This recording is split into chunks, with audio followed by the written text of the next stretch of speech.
ঠাকুর মা ও স্বামীজির চরণে প্রণাম জানিয়ে শ্রী শ্রী রামকৃষ্ণ কথামৃত থেকে কিছু অংশ পাঠ করছি। ঠাকুর কিয়ৎক্ষণ চুপ করিয়া আছেন, আবার কথা কহিতেছেন। শ্রী রামকৃষ্ণ: ঈশ্বর কল্পতরু, তার কাছ থেকে চাইতে হয়, তখন যে যা চায় তাই পায়। ঈশ্বর কত কি করেছেন, তার অনন্ত ব্রহ্মাণ্ড, তার অনন্ত ঐশ্বর্যের জ্ঞান আমার দরকার কি? আর যদি জানতে ইচ্ছা করে, আগে তাকে লাভ করতে হয়, তারপর তিনি বলে দেবেন। যদু মল্লিকের কখানা বাড়ি, কত কোম্পানির কাগজ আছে, এসব আমার কি দরকার? আমার দরকার জোশো করে বাবুর সঙ্গে আলাপ করা, তা পাগার ডিঙিয়ে হোক, প্রার্থনা করেই হোক, বা দারবানের ধাক্কা খেয়েই হোক। আলাপের পর কত কি আছে একবার জিজ্ঞাসা করলে বাবুই বলে দেয়। আবার বাবুর সঙ্গে আলাপ হলে আমলারাও মানে। কেউ কেউ ঐশ্বর্যের জ্ঞান চায় না। সুরির দোকানে কত মন মদ আছে, আমার কি দরকার? আমার এক বোতলেই হয়ে যায়। ঐশ্বর্য জ্ঞান চাইবে কি? যেটুকু মদ খেয়েছে তাতেই মত্ত। ভক্তিযোগ, জ্ঞানযোগ, এসবই পথ। এই পথ দিয়ে যাও, তাকেই পাবে। ভক্তির পথ সহজ পথ, জ্ঞান বিচারের পথ কঠিন। কোন পথটি ভালো অত বিচার করবার দরকার কি? বিজয়ের সঙ্গে অনেকদিন কথা হয়েছিল। বিজয়কে বললাম, একজন প্রার্থনা করত, হে ঈশ্বর, তুমি যে কি, কেমন আছো, আমায় দেখাও। জ্ঞানপথের পথ কঠিন, অর্থাৎ জ্ঞান বিচারের পথ কঠিন। পার্বতী গিরিরাজকে নানা ঈশ্বরীয় রূপ দেখা দিয়ে বললেন, পিতা, যদি ব্রহ্মজ্ঞান চাও, সাধু সঙ্গ করো। ব্রহ্ম কি মুখে বলা যায় না, রামগীতায় আছে। কেবল তটস্থ লক্ষণে তাকে বলা যায়, যেমন গঙ্গার ওপর ঘোষপল্লী। গঙ্গার তটের ওপর আছে এ কথা বলে ঘোষপল্লীকে ব্যক্ত করা যায়। নিরাকার ব্রহ্ম সাক্ষাৎকার হবে না কেন? তবে বড় কঠিন, বিষয় বুদ্ধির লেশ থাকলে হবে না। ইন্দ্রিয়ের বিষয় যত আছে, রূপ, রস, গন্ধ, স্পর্শ, শব্দ, সমস্ত ত্যাগ হলে মনের লয় হয়। তবে অনুভবে বোধে বোধে হয়, আর অস্থিমাত্র জানা যায়। শ্রী রামকৃষ্ণ: তাকে পেতে গেলে একটা ভাব আশ্রয় করতে হয়, বীর ভাব, সখী ভাব বা দাসী ভাব, আর সন্তান ভাব। মণি মল্লিক: তবে আট হবে? শ্রী রামকৃষ্ণ: আমি সখীভাবে অনেক দিন ছিলাম, বলতাম, আমি আনন্দময়ী ব্রহ্মময়ী দাসী। ওগো দাসীরা, আমায় তোমার দাসী করো, আমি গরব করে চলে যাব, বলতে বলতে যে আমি ব্রহ্মময়ী দাসী। কারু কারু সাধন না করে ঈশ্বর লাভ হয়, তাদের নিত্যসিদ্ধ বলে। যারা জপাদি সাধন করে ঈশ্বর লাভ করেছে, তাদের বলে সাধন সিদ্ধ। আবার কেউ কৃপা সিদ্ধ। যেমন 1000 বছরের অন্ধকার ঘর, প্রদীপ নিয়ে গেলে এক ক্ষণে আলো হয়ে যায়। আবার আছে হঠাৎ সিদ্ধ, যেমন গরিবের ছেলে বড় মানুষের নজরে পড়ে গেছে, বাবু তার মেয়ের বিয়ে দিয়ে দিলে, সেই সঙ্গে বাড়ি গাড়ি দাস দাসী সব হয়ে গেল। আবার আছে স্বপ্ন সিদ্ধ, স্বপ্নে দর্শন হলো, সুরেন্দ্র, আমরা এখন ঘুমাই, পরে বাবু হয়ে যাব। শ্রী রামকৃষ্ণ: তুমি তো বাবুই আছো। কয়ে আকার দিলে কা হয়, আবার একটা আকার দেয়া বৃথা, দিলে সেই কাই হবে। নিত্যসিদ্ধ আলাদা থাক, যেমন অরণি কাষ্ঠ, একটু ঘষলেই আগুন, আবার না ঘষলেও হয়। একটু সাধন করলেই নিত্যসিদ্ধ ভগবানকে লাভ করে, আবার সাধন না করলেও পায়।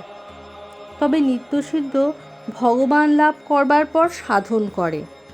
যেমন লাউ কুমড়ো গাছে আগে ফল তারপর ফুল। পণ্ডিত লাউ কুমড়োর ফল আগে হয় শুনিয়া হাসিতেছেন শ্রীরামকৃষ্ণ। আর নিত্যসিদ্ধ হোমা পাখির ন্যায়। তার মা উচ্চ আকাশে থাকে, প্রসবের পর ছানা পৃথিবীর দিকে পড়তে থাকে।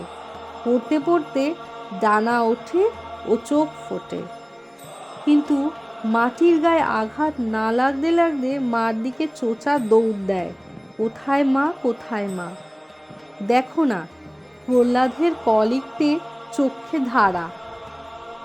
ঠাকুর নিত্যসিদ্ধের কথায় অরণিকাষ্ট বা হোমা পাখির দৃষ্টান্তের দ্বারা কি নিজের অবস্থায় বুঝাইতেছেন? ঠাকুর পণ্ডিতদের বিনীতভাবে দেখিয়া সন্তুষ্ট হইয়াছেন। পণ্ডিতের স্বভাবের বিষয় ভক্তদের বলিতেছেন। শ্রীরামকৃষ্ণ: এ স্বভাবটি বেশ।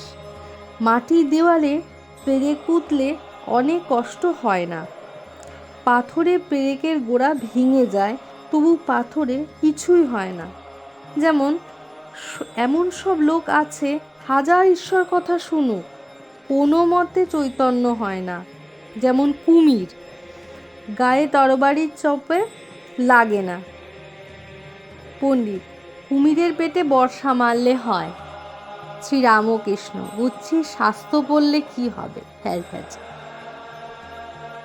শ্রীরামকৃষ্ণ: লম্বা লম্বা কথা বললে কি হবে? বাণ শিক্ষা করতে গেলে আগে কলা গাছ ত্যাগ করতে হয়, তারপর সর গাছ, তারপর সলতে, তারপর উড়ে যাচ্ছে যে পাখি। তাই আগে সাকারে মন স্থির করতে হয়। আবার ত্রিগুণাতীত ভক্ত আছে, যেমন নিত্য ভক্ত, যেমন নারদাদি। সে ভক্তিতে চিন্ময় শ্যাম, চিন্ময় ধাম, চিন্ময় সেবক। নিত্য ঈশ্বর, নিত্য ভক্ত, নিত্য ধাম। যারা নেতি নেতি জ্ঞান বিচার করছে তারা অবতার মানে না। হাজরা বেশ বলে, ভক্তের জন্যই অবতার, জ্ঞানীর জন্য অবতার নয়। ঠাকুর ও ভক্তেরা সকলেই কিয়ৎক্ষণ চুপ করিয়া আছেন। এইবার পণ্ডিত কথা কহিতেছে। পণ্ডিত: আগে কিসে নিষ্ঠুর ভাবটা যায়? শ্রীরামকৃষ্ণ: নারায়ণী শাস্ত্রী তাই বলতো, শাস্ত্র পড়ার দোষ, তর্ক বিচার এইসব এনে ফেলে। পণ্ডিত: আগে কি কিছু উপায় নাই? শ্রীরামকৃষ্ণ: আছে, বিবেক। একটা গান আছে, বিবেক নামে তার ব্যাটারে তত্ত্বকথা তাই শুধাবি। বিবেক, বৈরাগ্য, ঈশ্বরে অনুরাগ, এই উপায়। বিবেক না হলে কথা কখনো ঠিকঠাক হয় না। সাম্যধায়ী অনেক ব্যাখ্যার পর বলে, ঈশ্বর নীরস। একজন বলেছিল, আমাদের মামাদের এক গোয়াল ঘোড়া আছে। গোয়ালে কি ঘোড়া থাকে? তুমি ছানা বড়া হয়ে গেছো, এখন 2-5 দিন রসে পড়ে থাকলে তোমার পক্ষে ভালো হবে। পরেরও ভালো, 2-5 দিন। পণ্ডিত ঈষৎ হাসিয়া: ছানা বড়া পুড়ে অঙ্গার হয়ে গিয়াছে। শ্রীরামকৃষ্ণ: না না, আরশোলার রং হয়েছে। হাজরা: বেশি ভাজা হয়েছে, এখন রস খাবে বেশ। শ্রীরামকৃষ্ণ: কি জানো, শাস্ত্র বেশি পড়বার দরকার নাই। বেশি পড়লে তর্ক বিচার এসে পড়ে। ন্যাংটা আমায় শেখাতো, উপদেশ দিত। গীতা 10 বার বললে যা হয় তাই গীতার সার, অর্থাৎ গীতা 10 বার বলতে বলতে ত্যাগী হয়ে যায়। উপায়: বিবেক, বৈরাগ্য আর ঈশ্বরে অনুরাগ। কিরূপ অনুরাগ? ঈশ্বরের জন্য প্রাণ ব্যাকুল। যেমন ব্যাকুল হয়ে বৎসের কাছে গাভী ধায়। পণ্ডিত: বেদে ঠিক অমনি আছে। গাভী যেমন বছরের জন্য ডাকে, তোমাকে আমরা তেমনি ডাকছি। শ্রীরামকৃষ্ণ: ব্যাকুলতার সঙ্গে কাঁদো। তার বিবেক বৈরাগ্য এনে যদি কেউ সর্বত্যাগ করতে পারে তাহলে সাক্ষাৎকার হবে।